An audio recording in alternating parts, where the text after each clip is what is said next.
During my interview yesterday with former President Trump, I asked him about the border situation, and he said that it is awful, which is obvious from the numbers. And he agreed that it's probably going to be even worse this year. Lawlessness that the Biden administration seems to encourage, both in word and deed. So, what exactly can be done about this? Well, one way to take action would be to at least get some of those who have been either complicit or directing the de facto open borders policies to step down from their roles. DHS Secretary Mayorkas would be certainly a person that comes to mind when we're dealing with that issue. We have a number of state attorney generals who have called for the head of DHS to resign. Among them is Attorney General Austin Knudsen of Montana. Sir, good to have you with us. Glad to be here, Buck. Thanks for having me. So we have Republican attorneys general calling for DHS Chief Mayorkas to resign of the border disaster. Here's from the letter they put out. You have admitted to making Border Patrol agent jobs more difficult, yet do nothing to ameliorate the problem. Instead, you make it exponentially harder for agents to do their job by implementing Biden administration directives that go against their congressionally mandated responsibilities. That seems pretty apparent right now. I want to know, as a law enforcement official, what do you think of when you see that the DHS chief wants to make it harder for Border Patrol to do their jobs? Well, it's horrifying.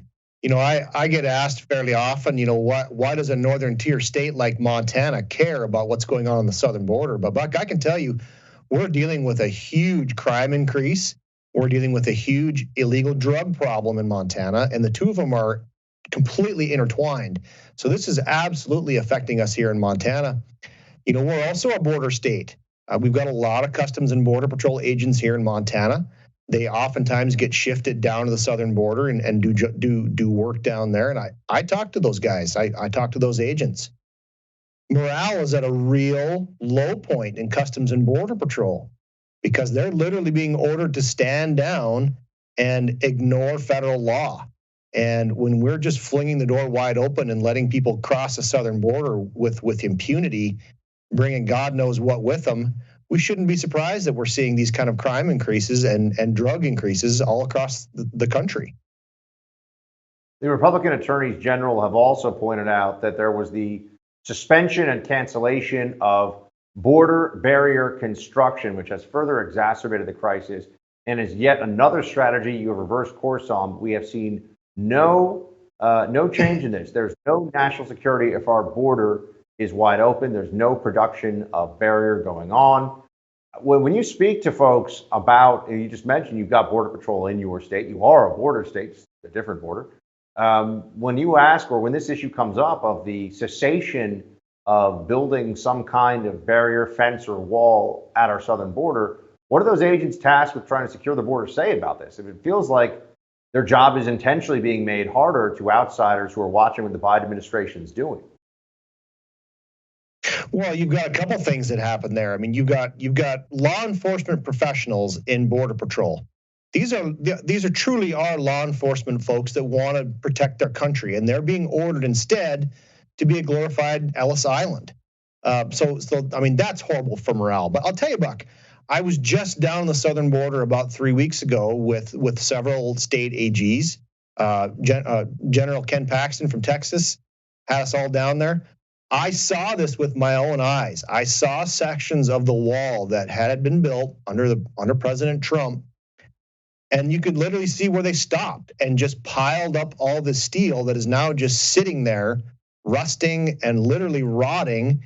And you've got these huge gaps in the fence. Now, the state of Texas has stepped in. They've appropriated their own huge amounts of money, and they're constructing sections of the wall to try to get a handle on this. But you've still got these tremendous gaps in these high pressure, high crossing areas. They're very dangerous. We were down there. It was starting to get dark, and we had the local Texas Highway Patrol try to get us out of there because things were going to start picking up. And that just tells you the kind of problems they're dealing with down there in Texas. And that was just in one small area down by McAllen. I mean, you multiply that by the huge amount of border that state has to deal with. You start looking at the other border states, This is a huge problem, and the Biden administration just doesn't seem to care. I mean, deportations are down 70%, Buck, just in this last year alone. I mean, in 1 year of Joe Biden, we went from deporting almost 270,000 people per year to this last year, it was just over 50,000. And again, 70% decrease. I think this is just indicative of how little the Biden administration cares about what's going on in flyover country, about the drug problem, about the crime problem that's coming with it. And, a wall would absolutely help. Are we going to stop it all? No. But we can certainly slow things down there for sure. DHS recorded, this is also from the note written by the letter demanding resignation of Mayorkas as DHS chief. DHS recorded more than 2 million encounters with illegal immigrants at the southern border last fiscal year, exceeding previous records and bringing with it soaring numbers of drug seizures and criminal activity. In abandoning any semblance of transparency and prioritizing illegal immigrants over American citizens, you and DHS have failed our nation and our people. I mean, look, I appreciate that these senior state level Republican law enforcement, these attorneys general are putting this out there. I mean, do you think that this might come to a point where there's so much political pressure on the administration that you could even see a resignation and replacement of the head of DHS? I hope so. Frankly, I don't hold out a lot of hope for it. I think they're all pretty entrenched. I don't think Secretary Mayorkas is probably looking to go anywhere. I will tell you, we were supposed to get a briefing from DHS when we were all down in Texas 3 weeks ago. At the last minute, the 11th hour, the night before, Mayorkas called them and ordered Department of Homeland Security in Texas not to brief us. He then turned around and he flew in that very next night when we were all there, and gave a quick impromptu rah-rah to the Customs and Border Patrol agents, and then turned around and left. The idea here is to just put some pressure on the administration and get some of this data out. This fentanyl problem is just tremendous, Buck. I can't overstate this. Texas seized enough fentanyl last year to kill every man, woman, and child in America 6 times over. This fentanyl is increasingly becoming the problem we're dealing with. Even here in Montana, we just busted a guy a couple nights ago that had almost 10,000 pills of fentanyl in his possession here in Montana. We are dealing with this. We're dealing with the overdoses. This stuff is staggering. The number one cause of death in America for adults ages 18 to 45, it's not COVID, it's not heart disease, it's not even car accidents. It's fentanyl overdose. That's what you are most likely to die from if you're 18 to 45. That's stunning. It is absolutely stunning, and it's a true national crisis. You mentioned, Mr. Attorney General, the DHS chief visiting and speaking about Border Patrol. Here's what that sounded like. Watch. I really appreciated the openness with which the agents expressed their views. A couple guys might have expressed them what I thought was unprofessionally, which was surprising to me because it's something I've never seen in the Border Patrol in my, 8 years of exposure, person-to-person exposure. But the substance of what was communicated really called for action, and we're jumping on it. But we've got a lot of work to do. I mean, maybe they're tired of the bullcrap, Mr. Attorney General.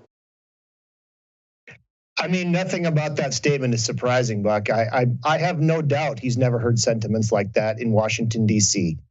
I can tell you, if you actually get out in the field and talk to Customs and Border Patrol agents who are actually doing their job, who care about their communities and care about their country, they are incredibly frustrated. I know a lot of them are scared to speak up. They're no different than any other employee. They're trying to hang on to their jobs, but they're also patriots. That's what I've been most impressed about Customs and Border Patrol agents. These truly are law enforcement professionals who are trying to do the right thing, and they feel stymied. And this is going to bite us in the rear end. We're going to lose a lot of great law enforcement professionals in that federal agency, and this is just going to make us even more vulnerable. But I wish I could say I was surprised by the secretary's comments. Attorney General Knudsen, thanks for being with us. Appreciate it, sir. You bet. Thanks for having me.